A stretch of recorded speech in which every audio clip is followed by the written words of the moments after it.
Welcome to AI for Humans, the basics, the tools, and what actually matters. Thank you for joining us today. My name is Jen Sweet, and I'll be assisting with the webinar today. We hope you get a lot of value out of today's session and enjoy the content, whether you're watching this live or on demand. Today's host is Nilofer Ernable, who is the founder and CEO of Spring2 Innovation. She is also a TEDx Ottawa speaker and the author of the international best-selling book, Future Proofing by Design. She has dedicated her career to helping organizations achieve remarkable advancements through design thinking principles. And joining Nilofer today, we have a great guest speaker, Ethan Erdable, a software engineer and technical strategist who helps organizations make sense of AI and assures human judgment always leads the technology. With that, I hope you enjoy today's webinar, and I'm excited to pass it over to Ethan and Erdable. Good morning, everybody. Happy to have you guys joining on board. And as Jen mentioned, we have a really fascinating topic, AI for humans. And my special guest is extra special to me because Ethan is my oldest son. And so he has been living with design thinking or human-centered design for pretty much his whole life.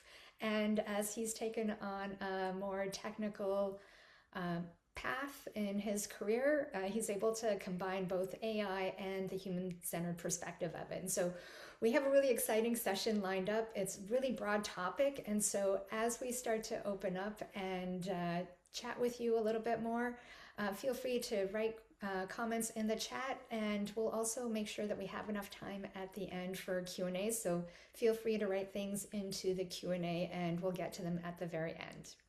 So that being said, we want to understand you a little bit better, and so we have a number of polls. This is our first poll. So Jen, if you don't mind putting up the first poll, we want to understand what's your current level of understanding of AI. Are you fairly new?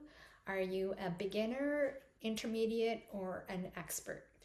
This will help us figure out the level of detail that we can go into during our conversation and where to focus most of our energy in on. So if you could take a minute to make sure that you answer the poll, that would really help us out. What is your current level of understanding of AI? Do you consider yourself someone new, a beginner, intermediate, or expert? And we will close the poll in 5 seconds. All right, interesting. So I think it looks like majority of folks would consider themselves either beginner, some are intermediate, and a few newbies, and even less experts. So that sounds really good. And we have one other poll for you guys. The next one is, which words have you heard of but never understood? And so this is another poll coming up, and feel free to select multiple answers in this one. We want to make sure that we're addressing some of the terminology that you might not be as familiar with around AI. So which words have you heard of but never really understood? Agentic AI, generative AI, AI agent, predictive analytics, algorithm, model, machine learning, AI-powered large language model.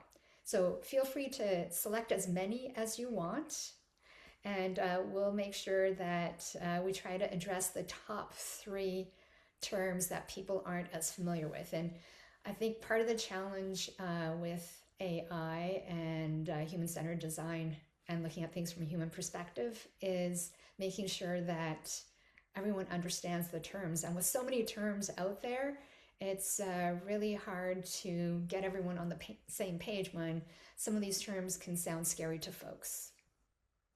So I'll give you guys maybe a few more seconds to answer that. And then I'll hand it over to Ethan to help define the top 3 terms that people are having the most challenges around. And feel free to keep writing in the chat too. Let us know your name, what organization you're with, and where you're calling in from. So I think that's probably pretty good. Jen, do you want to maybe close off the poll. Okay, and so it looks like a lot of people want to learn a little bit more about what agentic AI means. And then in second place, probably is an AI agent. And then tied for third place is generative AI and predictive analytics. And so let's keep the poll up if that's okay, Jen. And Ethan, welcome to your first webinar with us. Happy to have you here. Thank you for having me. I'm super excited. Me too. And so, as you've seen some of the poll questions, some folks are more beginner to intermediate level with a few newbies and even fewer experts. Could you help folks understand what the term agentic AI means? Absolutely. And I'm glad people picked this because it's all the rage right now in the AI community. To put it simply, I would say an agent is an individual worker, an individual element in a large organization of AI. So these agents, they're like coworkers. They can talk to each other. There could be different levels of them as well, and they can perform larger scale tasks working together as opposed to just one working by itself. So, you kind of also helped define what an AI agent is in there, but if you had to just focus in on AI agent, how would you describe that to people? An individual agent. Yeah. Yeah, it's one worker that you should assign a task or a given role. So maybe their role will be software engineer, maybe their role will be designer, whatever your organization would be working on, you would give them a role and title as you would a normal person. And they will perform tasks under that role along with their overall coworkers. So, an AI agent can do multiple tasks. Exactly. And then an agentic AI has multiple AI agents working together like you would humans in a business or an organization. Exactly. Agentic AI can be anywhere from one or two AI agents all the way up to thousands in form of massive organizations. So, agentic AI is the term that's used for using agents. Exactly. Okay. And what is non agentic AI then? Is there such a thing?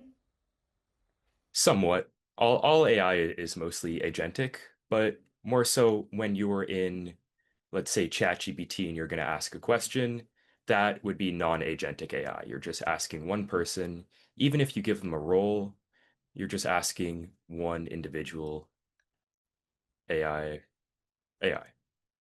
So, can you give an example of what an AI agent would be used for? Yeah, absolutely. So I'd love to talk in the context of what I do. I'm a software engineer first. And so a organization may have a project manager as they would in the real world, which is an agent. They may have 10, 20, or 30 software engineers as agents. And all these software engineers would create code that would then get reviewed by project managers. And then multiple project managers would talk together as well, except these are all agents trying to build a product, let's say.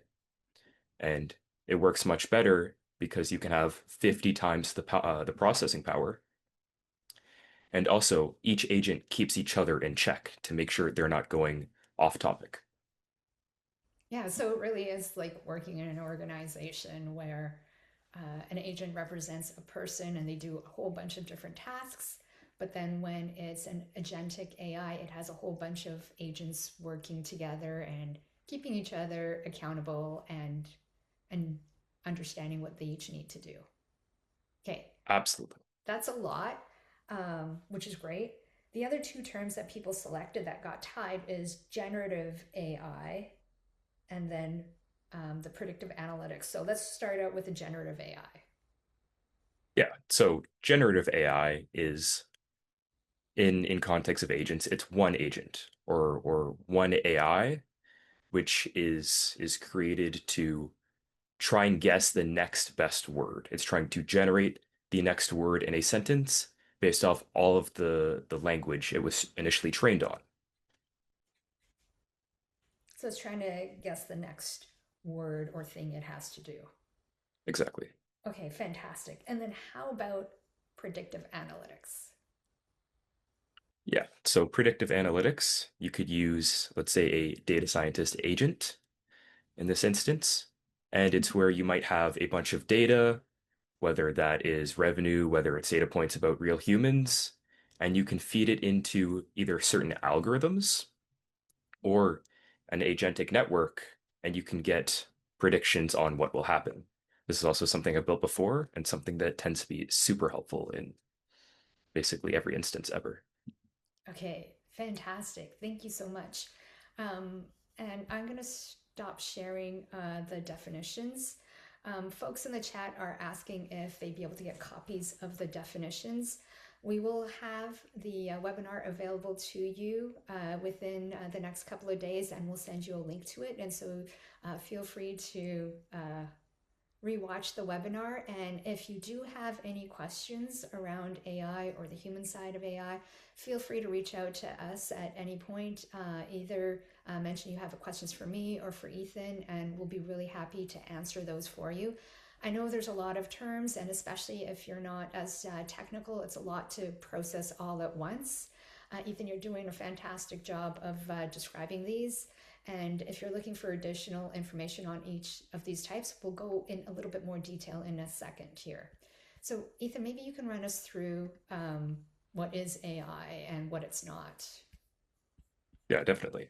So, as I touched on this when I was explaining the other definitions, AI is a pattern recognition software. It's trained on almost all the language in the world, and it is just trying to predict the next best word based off a bunch of language it's trained on. So, exactly, it's AI is software that finds patterns and helps make decisions based off what it was trained on. And what's really important to note here, and we have a comment as well too, is that AI and agents are actually not people, they're software.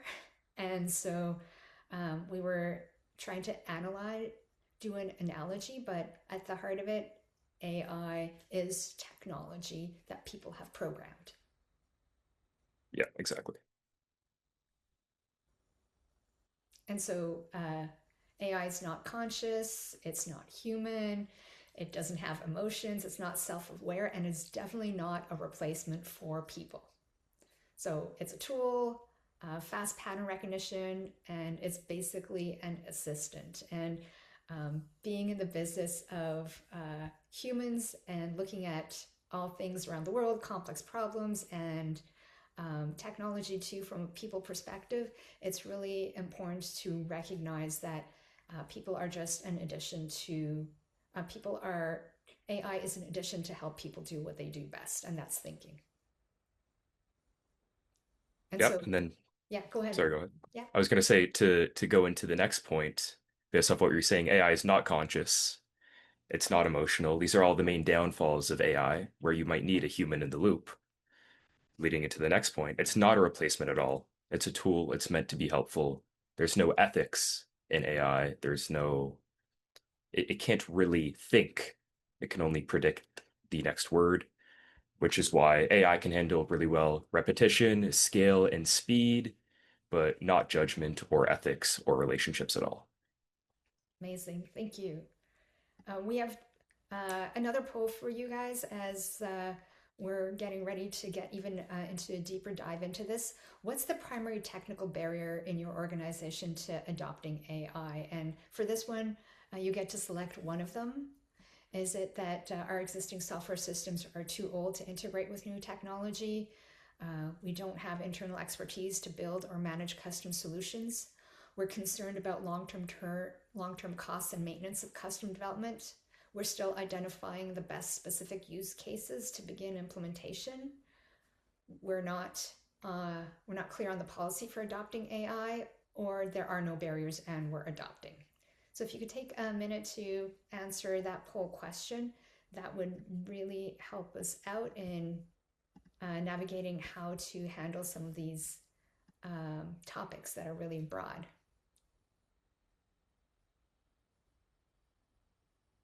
Give you maybe 5 more seconds on that.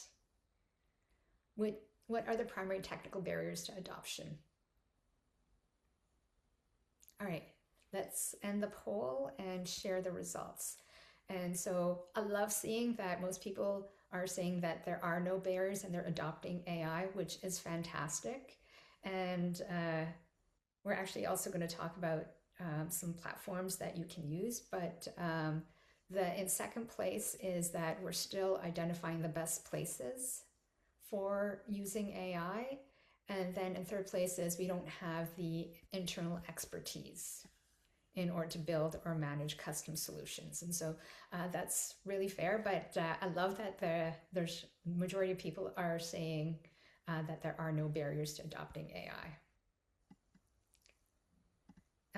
And then one final poll for you guys is, where do you spend the most time each week?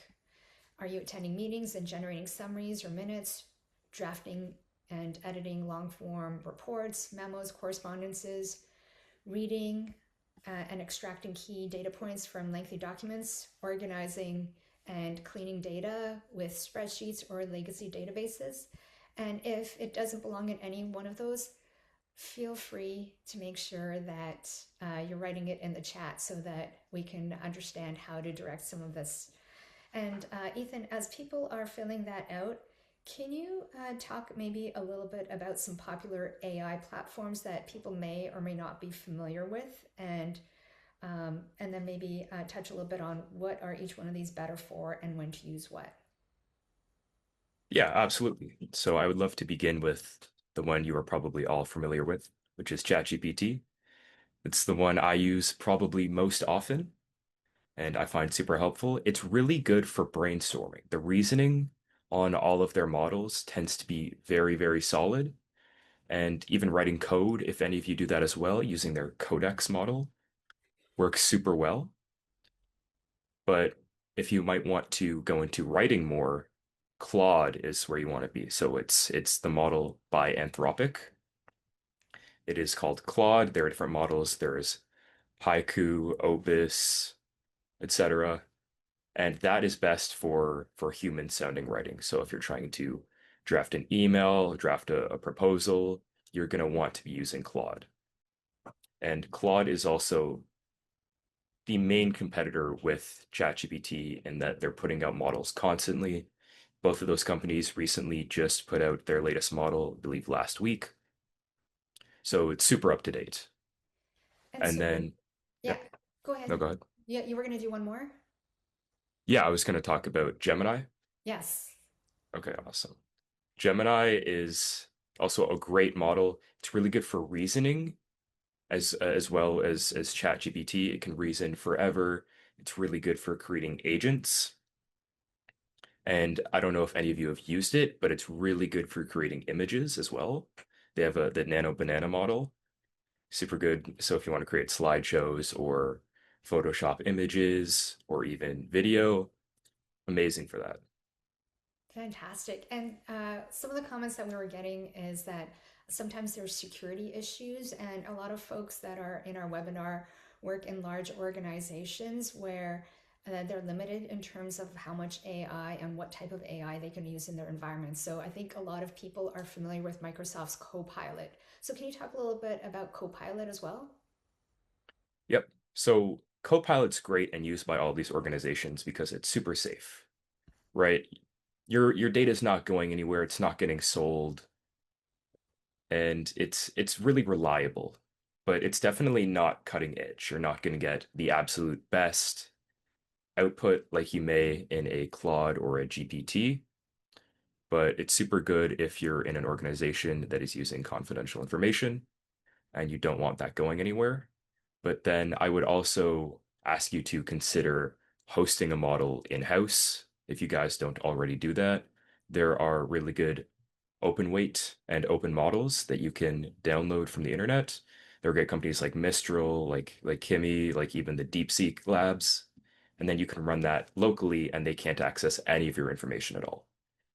Yeah, I think that's super important for a lot of people, especially even if you're actually using it in your personal life, uh, like maybe not putting in all of your medical information if it's a publicly available AI. And someone asked the question in the chat, what does it mean to create an agent in Gemini? Let me pull that up. I noticed someone asked about Copilot as well. I would love to Yes, yeah, yeah. get at that. So Gemini allows you to create agents, as you said. And as we spoke about earlier, you can create tasks, you can create roles for specific agents that can help you solve problems. So in Gemini, I'm not sure exactly how many you are allowed to create for any given task, but you could create as we talked about, a designer and a software engineer that can talk to each other on the back end that can help build whatever you've asked it to do. That's And helpful. so to also build off of someone asked about Copilot, Yeah. you can set up agents for yourself. This is absolutely agentic. Any given time that you have more than one AI reasoning at once, and especially talking to another AI, 100% that's agentic. Okay, I love that. We're going to dive into it a little bit more too. Before we do, we have the poll questions on where do you spend the most time each week? And the most majority of people are saying it's around drafting and editing long form reports, memos, or correspondence, followed in second place, tied with attending meetings and generating summaries or minutes, and reading and extracting key data points from lengthy documents. So that's really important as we continue our conversation. So, can you actually talk a little bit about how AI adoption is a mirror of how aligned or misaligned an organization is? Absolutely. So it's very telling in which organizations are adopting AI and are not adopting AI is how well the problems that you already have going on are being solved and how well you guys can communicate. Because adopting AI is simple if you have the time to learn and to adopt it. But if everyone is jumbled and really working on internal problems and not communicating super well, you already have existing problems that you have to solve before you can take the next step. Yeah, absolutely. I find um, organizations that are misaligned are more likely to work harder. And that is also going to mean that if they're using AI to help them with that work, they're going to use more AI, but not necessarily going in the right direction. And so that initial alignment and then that steady state alignment is really important in organizations as well. And then how about misunderstanding AI? How does misunderstanding AI create downstream decisions and trust issues? As we talked about earlier, we talked about what AI was and what it was not. And so if you think that AI is not a next word generator, or if you think it's human, or if you think it can think, you're really going to fall down a rabbit hole, which is going to create huge consequences. And maybe you're offloading more work than you should, or you're not staying in the loop of all of these agents that you have, and they're kind of just going off. And these agents can be fantastic, but without someone being there to keep them in check, even if it's to touch base every so often, you're really going to fall down the wrong way. You might do something that is amoral because these models have no morals, or you might just get something that makes no sense whatsoever. Yeah, I think a lot of people might have seen things in the news around AI creating solutions that are incorrect, the hallucinations component of it, of AI as well too. And while it's a helpful tool, it doesn't take over the thinking side of businesses and organizations. Um, we also had a really good comment in the chat as well too around if you are a government organization, there's a privacy impact assessment that you can use as part of it too. And so feel free to go through that resource. Can you talk a little bit, Ethan, about how important it is to configure these agents and provide them with clear prompts and follow on interactions to ensure that you're getting the value out of them that you need? Definitely. So I think we also touch on this later, but we'll get into a little bit now. So the biggest way you can configure your agents is to give them a role. Tell them what they're doing, what the scope of what they do is. You want to give them as much context as you possibly can, and this reduces the risk that they go off track and do something that you didn't expect. So let's say if they're a writer, maybe you'll say you're a writer at this company which does Y thing, and you must stay in that scope, and you must write in this certain way, in this certain tone, so that it doesn't stray off and write something you weren't expecting. I really like that. And I think it gets to another one of the questions that I was going to ask you is how do assumptions and vague framing create misaligned results? Sorry, could you say that again? My camera was being How do funky. assumptions and vague framing create misaligned results? Yeah. So, as we just talked about, configuring your AI agent with all the context that you need, if you don't provide that context to those either agents or just the LLM in general, a lot of things are going to come up that were unintended. Because when you're trying to solve a problem yourself with the help of AI, you have it perfectly mapped out in your brain. You know exactly where to go and what to do, but the AI has no idea what you're thinking, as all of you know. So if it doesn't have the context necessary to solve the problem, it is going to interpret the problem as it sees and solve it as it sees fit, and maybe not according to what you had in mind. Yeah, I find that for myself when I'm using it, it comes up with something that I didn't expect. And so that involves multiple iterations of trying to get at what I'm actually wanting to get at. And then that's more practice on me to be more specific and actually um, also remove some of the assumptions that I might have had as I've been typing in the prompt or around my thinking as well too. Yeah, just to interject quickly, this is also just a great skill that you should develop when maybe you're talking to your coworkers or to employees if you're a manager. If you're not providing enough context when you're speaking, then they also might go do something that was not anticipated. And so the agent may take it more literally in the sense that they have no idea at all, even what organization you work at, so they have even less scope, but this will still reflect your ability to provide clarity for whoever you're talking to. Yeah, absolutely. I love that. Um, can can I ask the AI to find flaws in my own documents or policy proposal before I present it? Absolutely. So to build back into what we've been talking about, maybe you want an agent, but you are going to want to describe the context of the situation and its role.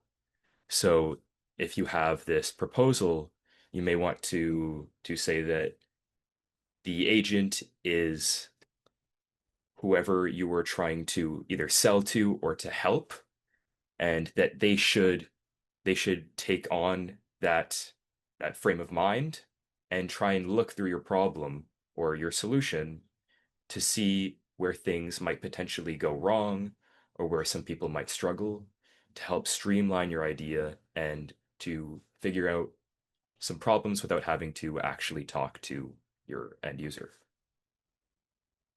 Yeah, I think I often get asked, where does AI fit in with design thinking, and how can you use AI to support discovery, synthesizing, and reframing? And I find AI is really helpful sometimes for coming up with ideas, especially ideas that I might not have come out with. Sometimes it's good for synthesizing data, but not necessarily large amounts of data. And in terms of also how do I communicate with my end users and clients to create those communication emails, it's super helpful.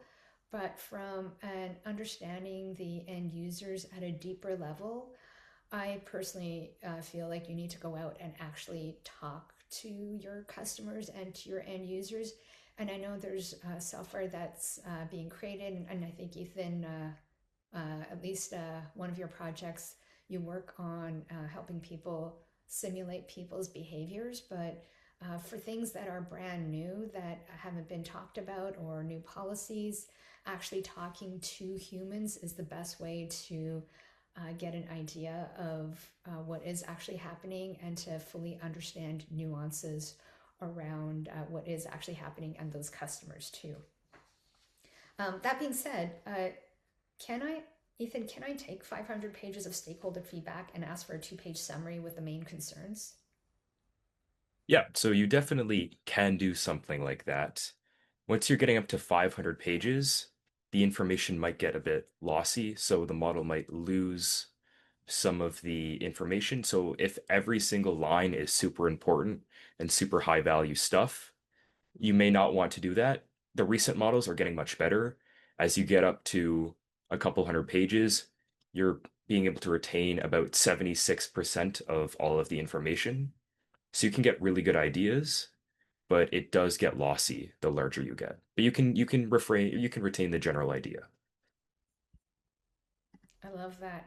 I think in the type of work that we do with clients that's very nuanced, I think some stuff does get lost with AI doing the synthesizing of it. And so I'm a big proponent of doing it as a human being. But if you are really strapped for time, then it is a good way to get at some of the high level components of it. But I'm always a big fan of human in the loop and human controlling what's actually happening.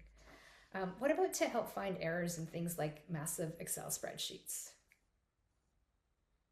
In terms of like, In can turn, you do that? you use AI for that, yeah. Yeah, that's a really good use case for it. Again, you do get lossy if it's super large, but that's probably one of the best use cases that exists right now. It's just a super repetitive task that AI can spend a few minutes thinking on and finding whatever you need to find. This is a perfect application. And you might even have an agent or a couple that may go through your spreadsheet and find whatever you're looking for. Amazing, thank you. And I love the chat that's going on as well too. There's someone that mentioned that they use a model or framework to help write prompts, and it's called CARE, where it stands for C is for context, A asks, and R results, and then E for examples. And there's a link in the chat if you are interested in that.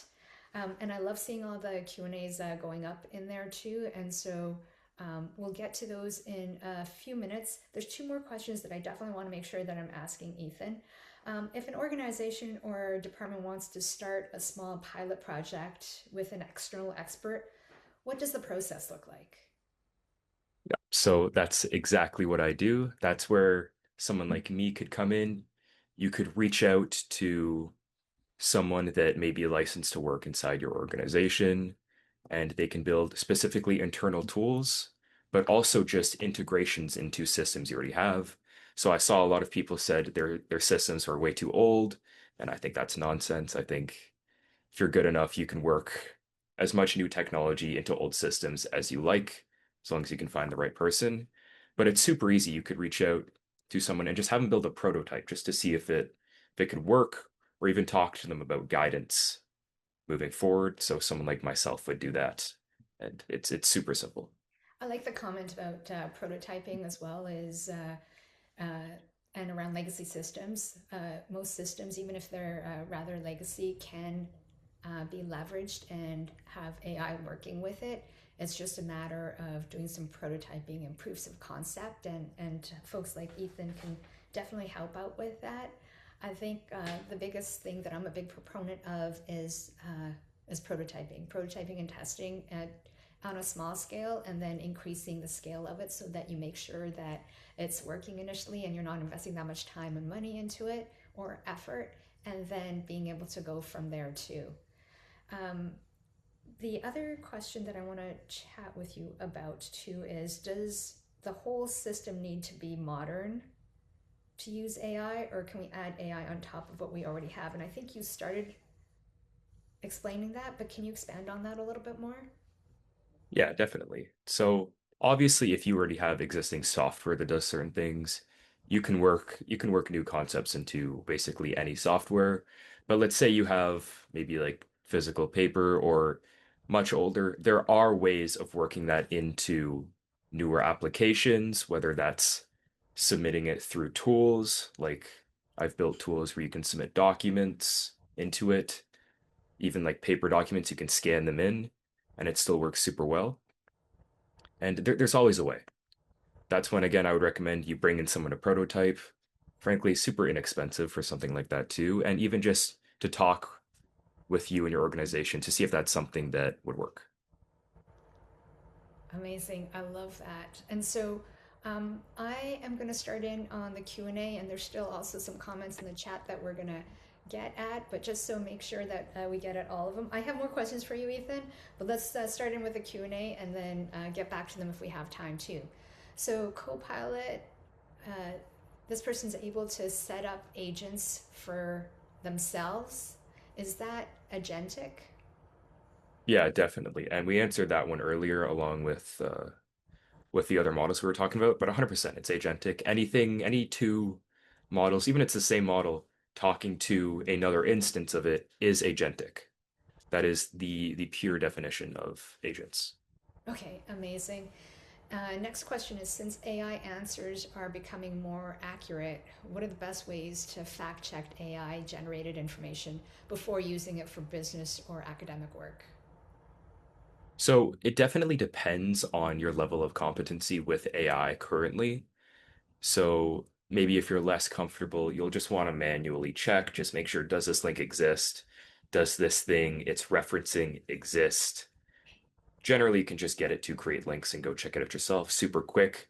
If you're a little more advanced, you can build a agentic framework where there is one writer or a couple of writers and they're talking to each other. They create a piece with a bunch of sources, and then you'll have a bunch of source checkers. There are also different models that are really good at this, like Perplexity is one. I know someone talked about that in the comments earlier. It has full access to the internet, so it can go browse any link provided, and Gemini is also really good for that. These can all access real-time information and go validate sources to make sure that they are correct. I, I'm also old school, so I actually ask the AI to tell me where the sources are from, and I will go in and read it just to make sure, especially if it's an important enough of a document or a presentation. You also referenced a new term there, Ethan, an agent framework or a framework Yep. agent. What was it? Yeah. Agentic framework, I guess. Yeah. Yeah, I'd love to talk about that. So there are different companies that allow you to create agents in and of itself. So like Gemini will allow you to create agents, which is super helpful as we were just talking about. But a framework might exist in the sense that it's not all in Gemini. You might have different even models talking to each other. Like you might make a call to Perplexity to talk to it, or you might make a call from Gemini to ChatGPT to talk. I find that's really good because you don't get any problems that one model may have as well. So let's say Claude is bad at something, or it's just going to keep making the same problem. You can make a call to another framework and have it fact check. So a Perplexity agent is awesome for fact checking that. That's again stuff that I do. It's a lot more technical, but there are non-technical programs like I believe N8N. If anyone's used that, somewhat technical, but it's more so all in English. Super helpful and super worth looking into. Um, how do you make them talk to one another? The different uh, So platforms. when you can set up agents, they just will talk to each other in one platform, right? So if you set up a couple agents in Gemini, you describe what they're doing, they will talk to each other. That is the whole concept of agents. So whenever there's a button that says create agents, just know they will talk to each other. That's the whole point. Well, what about from one platform to another, like ChatGPT to Gemini? Yeah, so that's when you get more complicated, or you might use softwares like N8N. You can create different agents. There's a lot of getting into this, and this would be like a whole nother conversation, but something you can reach out to someone like myself about. So you can do it on a native English platform, or you can write the code to have them talk to each other. I love that. There's a few more questions that I'm going to get through. Uh, next question is, as a student, what's one realistic way we can use AI responsibly without over relying on it? Yes, there's two or three really good instances I like to use if you're trying to help students. So the main one is you can brainstorm a problem first. Let's say you have this super long work you have to write like a 10-page essay, let's say. You don't want it to do it for you. You don't want to cheat at all, but you can brainstorm ideas to begin with. Maybe you can get different sources that might be good and then have them fact checked, or just different ideas and different ways you can take something. Amazing for brainstorming. That's where I said ChatGPT is great. Another thing is maybe you have already made the essay, maybe you have already written the work, but you really want someone to check it. And that's where AI is also really good. You can just drop your whole document in, whatever it is, a presentation.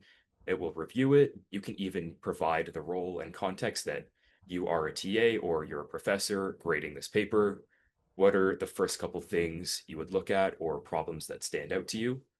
That's super helpful. And I know, sorry, my camera turned off for some reason. But I also know you can create things like tests, even flashcards with AI. So as opposed to going and writing your own, you can just drop all of your lecture material into one AI platform, and it can either summarize it or create tests that you can write, and it works super well. And one thing we didn't talk as much about is a lot of software that you already use has AI being built into it or already has AI built into it. And so we were talking about Copilot in Microsoft, but Microsoft products have had like the spell check is a form of AI as well too, because it's predicting what they think you might mean by it too. So that's a whole different branch component of it. There's a few questions here that are more from a people perspective. The next one is it better to work backwards in design thinking than to work forwards so you don't box yourself in from possible solutions? Such a great question. I always love starting out the design thinking process, thinking about what's the challenge we think we're trying to solve, coming up with what we think success might look like and aligning around it as a team. And then from there, understanding your end users. And from that understanding, coming up and reframing what we think the problem is and potentially reframing what those measures of success are before coming up with ideas, prototyping, and testing. And we were talking about AI being great for creating ideas. I would do that after you've done the first discovery and reframing component of the problem. It can sometimes help out with reframing the problem as well, bringing in a multiple context into it. The other part that AI is great for that I did not talk about is the prototyping component of it, to be able to create prototypes, whether it's storyboards or presentations. And so I would still recommend doing design thinking starting from the start, especially the empathize phase. But as some of you guys know that are big proponents of design thinking, it's iterative. And so you're going to go back to the different parts of design thinking along the way. If you are going to use AI for it, the best possible parts are for idea generation and the prototyping component of it. Second question that's a little bit more human-centered too is, as AI begins outperforming humans across most domains, how do we ensure that human purpose, understanding, and agency remains central in the world increasingly shaped by systems we can no longer fully comprehend? I don't know, Ethan, do you have any thoughts on that, or do you want me to start in on that? You can begin on that from a people perspective. It's Yeah, a super deep question and could take a yeah, long yeah. time to answer, but yeah, if you want to start on it. Yeah, definitely. And so I think we started out today's conversation as well around how the human still has to understand what's going on and to be able to connect it. My biggest thing around design thinking and deeper clarity is that the technology can do things for us, but it's up to us to determine what needs to be done. And so I think humans are still the ones that are responsible for strategy, for determining what challenges need to be done, and AI is there to make humans' lives easier and not to take over completely. So I think of AI as a tool to help humans. I know for myself, sometimes I get stuck in an AI rabbit hole and I start researching and getting deeper and deeper. And before I know it, I forget what I was starting to do initially with it. And so I think with AI, it's really important to put some personal guardrails around how you're going to use it and what you're going to use it for.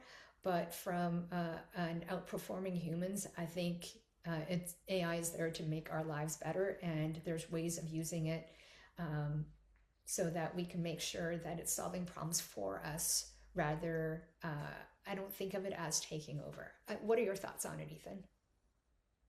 Yeah, again, really good question, very deep question. Um, I would love to look into the realm of what I do in the sense that these AI agents can write software better than anybody at this point.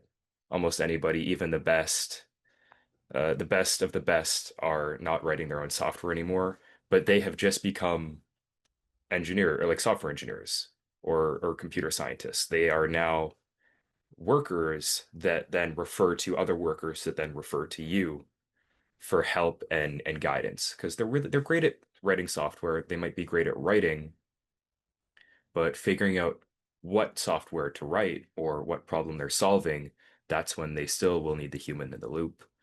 And again, this could change in the coming years, but for the time being, it's definitely how it stands. Yeah, and it's interesting because people's understanding of AI varies quite a bit. And there was a comment in the chat earlier too around change management and helping people adopt not just technology but AI itself and changing how businesses and people live essentially and do the work that they do. And so I think a lot of work will need to be done to incorporate AI more into our work environments and into our personal lives, especially if you are newer to the AI realm. And AI is still so new. I forget about it because advances happen so rapidly as well. And like you said, Ethan, that's a huge, super deep question. So thank you for that question. Next question is what's the level of effort to go from a prototype or minimum viable product to production?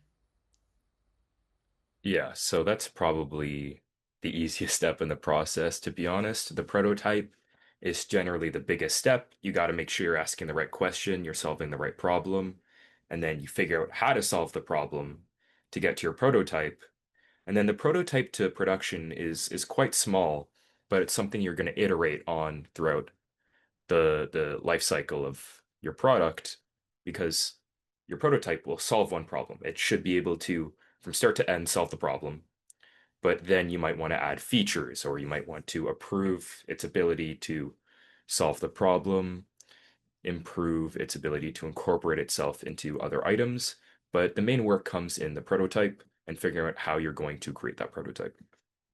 Yeah, thank you so much. And as with design thinking, the prototyping is iterative too. And so if you are finding that the first time around the prototype isn't getting to what you wanted to, that's okay. And sometimes when you test it out with your end users and you don't get the outcomes that you wanted to have, then it's actually a really good idea to go back to the prototype phase and create more prototypes to be able to better understand your end users. Um, let's see, we have a few more questions coming up. Um, I'm not sure if you'll be able to answer this one. Within a secure environment, using Copilot's agents, could my agent talk to someone else's agent? Let's start with that one. Or actually, let me finish it. Would I need to ask it to do this, and would the other person need to give it permission, or are all agents within one secure organization environment automatically collaborative? Yeah, so to get into, I guess, what you asked specifically, could you talk to someone else's agent? Really depends on the framework you're using. because there are agents that allow you to do that, but I assume that's not what you're talking about. That gets into like super technical stuff. There is a company that does it right now. They're called OpenClaw. You can create your own like personal assistant or agent, and you can talk to other people. And it's funny, they have their own like social network almost, and it's really weird. And you should definitely check it out if you want to go look up Multibook. But no, in Copilot, you cannot talk to anyone else's agent. Obviously, you can copy and paste the messages between you two, but no, you cannot just connect it to any other agents. If you can create agents within Copilot, that's great, but you can't go outside of Copilot. There's an interesting question here. If we run our work through AI for correction or review, is there a risk that AI detectors say that the work was AI created? No. As long as you are going to reword what the AI says. Obviously, if you ask for help and it just rewrites an entire, let's say, a couple paragraphs and you just copy and paste back in, 100%, that's AI written. But just the ideas alone, absolutely not. The way AI detectors work is they look at the language, not the topics. So if you change a topic of a paragraph, that has nothing to do with it. It's just the way it was written and spoken about. Amazing. Um, Next question is, and I was actually thinking it too, is you know so much about AI. Where do you go to for up-to-date information on the various AI platforms are there that are out there? Where do I personally go? Yeah. And Yeah, where would you so recommend people going to? um, the most up-to-date place you could probably go is Twitter. I don't know if you want to get into tech Twitter. It's a big rabbit hole you can go down. I personally don't really care if I get my information within the first 29 seconds of it coming out. YouTube is a really good place if you have the time to watch videos. There are some really good people that will explain super complex topics to you about the newest AI, about the newest models. There are some good articles, but I find videos or even interviews, like there are a lot of the CEOs of these large corporations that will just go to interviews with people on YouTube. And so to watch something like that or to watch an explainer is by far my favorite way to learn. Okay, I love that. Thank you.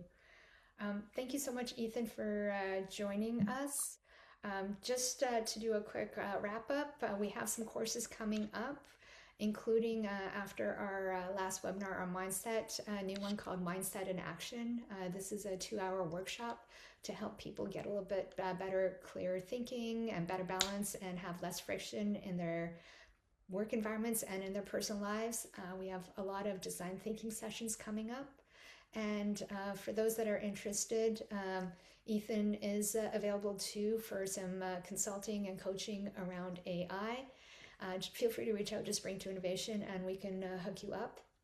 If you want to learn more about design thinking, we have a lot of resources on our website, including past webinars. There's a link, a QR code here to my TED Talk too around design thinking.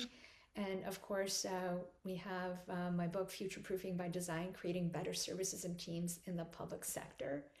And as always, if you want to reach out for design thinking or questions around technology, especially AI, please feel free to reach out to us. And if you are interested in more information on AI for upcoming webinars, also let us know and we'll make sure that we get to it. And super appreciate any feedback that you have for us so that we can create even more content that's even more applicable to you. Thank you for joining us. And thank you, Ethan, for being our guest today for our webinar. Hope everybody Thank you very has a much for great having day. me. Thanks, everyone. Thanks, Ethan.